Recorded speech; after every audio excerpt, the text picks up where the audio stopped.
I just got a new Baitcast reel and some line. I'm going to show you guys how to spool up a Baitcaster. It's overall pretty simple. First thing you're going to do, go ahead and make sure your reel is on your rod. If it's a two-piece, you don't even need the other piece if you're inside or something. And you can do this inside or outside. It don't matter where you're at. But I'm going to be using braid. Mono is all pretty much the same. You're going to run it through at least the closest eyelet. If you want to run it through the whole rod, if you're outside, that's totally fine. But then, once you get up to the reel, you're going to want to make sure that you go through that little eye hole, whatever you want to call that thing. It's the line guide. You can put it in the middle. I guess I don't think it matters that much, but go ahead and be sure you put it through that eye and then pull it on through. Now here you have a couple options. You can either tie straight to this thing with what we call an arbor knot, or just however you can tie it to the spool. But what I usually do is something a little bit easier. I usually take a piece of tape, and it can be any kind of tape as long as it holds it there for just a second. I'm gonna use a little tiny square of duct tape, and here's what we're going to do. Once we got it through the eye, I'm just going to duct tape the line like that, and then tape it straight to the spool like that. Now just taping it on there is not going to be as secure as it would be if you actually tied the knot. But the thing about it is, if you're ever casting and you're running out of line like that, or you hook up on an average fish and it pulls your drag that much, it was time to put line on a long time ago. In normal fishing, you should never really go down to see the spool. But what's going to happen is once we reel it a few times, and our first few 10, 20 strands of line goes over top of that tape, the line itself is going to hold down that tape and just pull it all together. And it ain't going to slip right there. And it's almost better, especially with braid, that you put down tape anyways, because if you tie a knot with normal braid without tape, it can actually slip and slide around the spool. Mono doesn't necessarily have that problem, but with braid, I usually always go tape. It's really easy too. It doesn't make that big a difference. Now from here, what's usually best to do is if you can fix your spool somewhere up and down, vertical, and have it coming off the top of the reel as it turns towards you.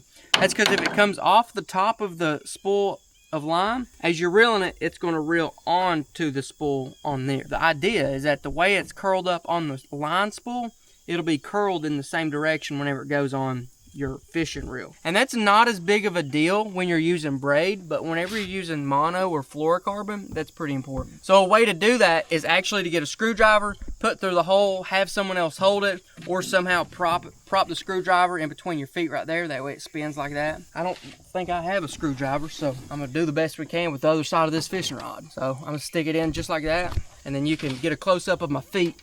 Not in a weird way, but picking up what I'm putting down. That way, as I reel, the line's going to be coming off the top of the spool. And now, back up to me, another important thing is you do want to keep tension on this line as you reel it up. Whether it's just with your fingers, or with a napkin, or with a cloth, or something like that. You want to keep tension on it, because if you're just reeling it on there loose, it's not going to be very tight on your spool. But you also don't want to crank it down to where it's super hard. You don't want it to be super tight, because then it can actually dig into your spool, dig into the line, the layers of line underneath, and actually get stuck in there. So just nice and easy. As long as the line is going on there pretty tight, you're good.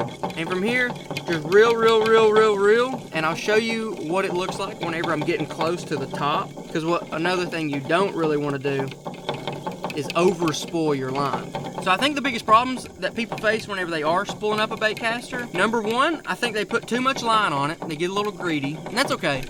It's not okay, but it don't mean you're a terrible person. It just means that you're probably going to get backlash and have to cut it all off. And another big mistake, I think you just need to have the right amount of tension. That way it all sets on there nice. And then there's actually a third big mistake, and I'll show you that whenever we get closer to it. But if you don't have a handle on the third mistake, and it's at the very end, you're going to mess up and you're going to have to redo it. Seriously, I ain't even kidding. But I'm getting towards the top of my spool right here.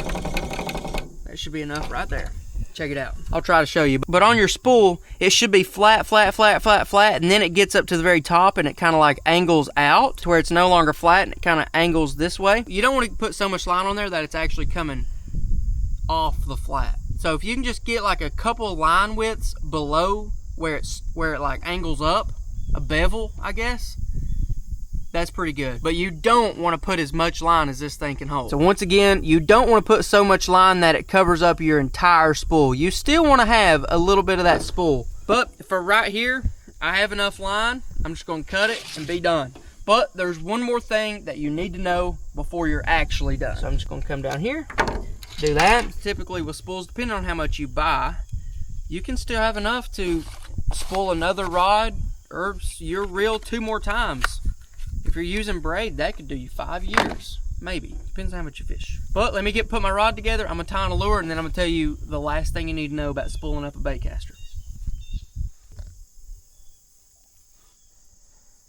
So fun fact, this is actually the second time we filmed this video. I've already made the video putting line on my baitcaster. I've already made this video 20 minutes ago, relining my entire baitcaster, but I forgot big mistake number 3.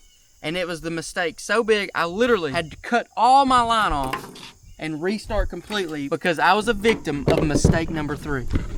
And I'll show you the proof right over here. Right over here in my garbage bucket is the proof. I was a victim to mistake number 3. And that simple mistake is, and this is especially true if it's a brand new baitcaster. This one was a brand new baitcaster to me. You forget to set the controls before you take your first cast. So just like any baitcaster, you want to go ahead and get your bait on there. You want to tighten this control knob up, because whenever you buy them brand new, they're probably going to be pretty loose. So tighten it up, press the button, slowly come off of it until the lure slowly starts falling down to the ground. And then do it again. You can see it slowly comes down, and whenever it hits the bottom, it doesn't backlash a lot. That goes ahead and gets you set up. Because what I did, this thing was completely loose, and even with a DC reel, which is supposed to be like backlash proof, I backlashed it so deep. But now that you have fresh new line on your baitcaster and it's set up right, you should be able to cast pretty good. Anyways, there you go, guys. Don't make the same mistake I did, because I just had to spend like 20 minutes cutting all the line off. If you want to learn more about casting a baitcaster, click right over here. Or if you got a really bad backlash like I just did a few minutes ago and want to know how to get it out, click right over here.